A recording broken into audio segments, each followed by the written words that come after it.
தக்காளி சாதம் செய்ய போகிறோம். ஒரு 4 வெங்காயம், 4 தக்காளி, 1 பூண்டு, இஞ்சி பூண்டு இடித்து கொஞ்சோண்டு வச்சுருக்கேன். பச்சை மிளகா ஒரு 5-6 பச்சை மிளகா, கருவேப்பிலை ஒரு பிடி, கைப்பிடி, மல்லி ஒரு கைப்பிடி, 1/2 கிலோ அரிசி. இது தாளிக்கிறதுக்கு சோம்பு, பட்டை, இலை, பூ இதுதான். சரி பார்க்கலாம். தக்காளி சாதத்துக்கு தேங்காய், சோம்பு, கசகசா இதெல்லாம் போட்டு அரைச்சி வச்சுருக்கேன். பூண்டு போட்டு அரைச்சி வச்சுருக்கேன். செய்யும் போது பார்க்கலாம். இதுக்கு தேவையான அளவு எண்ணெய், டால்டா தேவையான அளவு,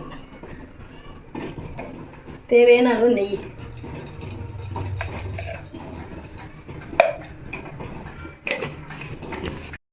எண்ணெய் சுருள் வச்சு தாளிக்கலாம். இஞ்சி பூண்டு போடணும்.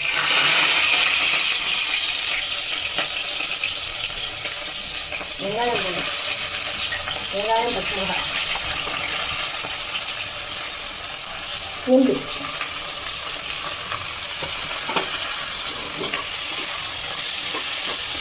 தண்ணி போடலாம்.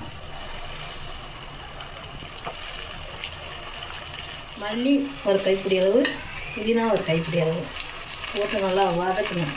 வதக்கிட்டு பார்க்கலாம்.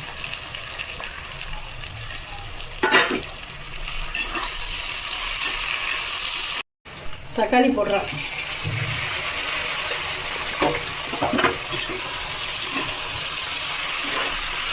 வதங்கி வச்சு 1க்கு 2 தண்ணி.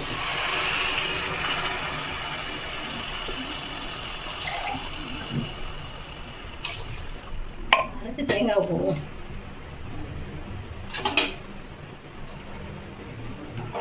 தண்ணி கொதிக்க ஆரம்பிச்சிருச்சு. 1/4 ஸ்பூன் மஞ்சள்தூள், 1 ஸ்பூன் மிளகாத்தூள்,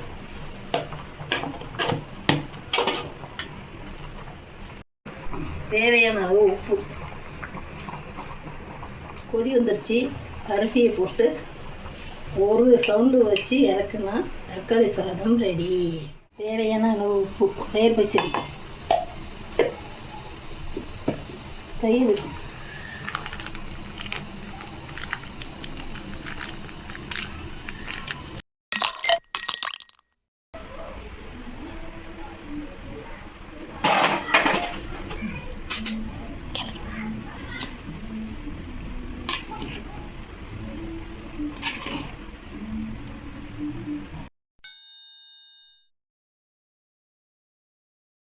முட்டை இருக்குது, தயிர் பச்சடி இருக்குது, குருமா இருக்குது, தக்காளி சாதம், பிரிஞ்சி மல்ல செஞ்சுருக்கோம். வாங்க சாப்பிட்லாம்.